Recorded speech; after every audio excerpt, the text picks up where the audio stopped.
Makia and Asrar were in jail together for more than 2 months. Makia says a friendly Iraqi officer obtained her release. Asrar was marked for execution. What happened to her? She didn't say anything, so they raped her. And after that, they tortured her, and she didn't say anything. Then they raped her again, and she didn't say anything. Then finally, they cut her head. Almost everyone knows the story of Asrar. She has become a symbol of courage, a heroine of free Kuwait. This is where Asrar's family brought her to be buried. No one knows for sure how many other women were killed by the Iraqis. In this cemetery are rows of new graves of those Kuwaitis called martyrs of the occupation. But there are many others, luckier than Asrar, who resisted the occupation and who evaded both capture and death. Quietly in backyards and family homes, women organized and planned. This home video was taken during the occupation. Under the noses of the Iraqis, women packed food and blankets for the resistance. If caught, they would have faced jail or worse. Kuwaitis were given the chance to leave, and many did, especially the wealthy. But not the Al-Mudaf family. May and Nadia Al-Mudaf could have spent the occupation in comfort and exile, but they and many friends chose to stay, testing their courage and self-reliance. Did you do things that you never thought you would ever do in your life? I've never done in my life. I mean, I never cooked. I never grew a garden.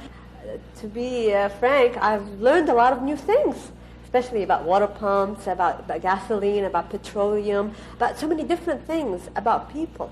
Because we fought psychologically against them, physically against them, even in the attitude towards them, we fought against them.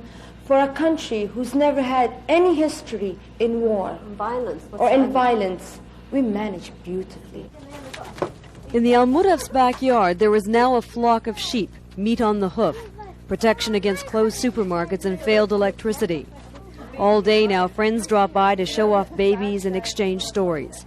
They can laugh now about how they and other women deceived the Iraqis with the way they dressed, how guns were smuggled under long black robes. These women who wrapped themselves in the abayas with the machine guns underneath and sitting on the boxes of grenades, were they women who normally would wear an abaya? Some women didn't. Some women did it just to hide stuff, whether it was cameras, whether it was money, whether it was ammunition, as a disguise. These women, money managers and bankers, ran an illegal money-changing network for the resistance. And on the telephone, we had a secret. We used to call it jelly, jello. The green jello was the Iraqi, the red jello was the Kuwaiti. And they said, I have a box for you. I found the green jello that you're looking for. Can I take your red jello? One cannot ignore the role women played in Kuwait. Professor Beha Bahani says that Kuwaiti women are changed.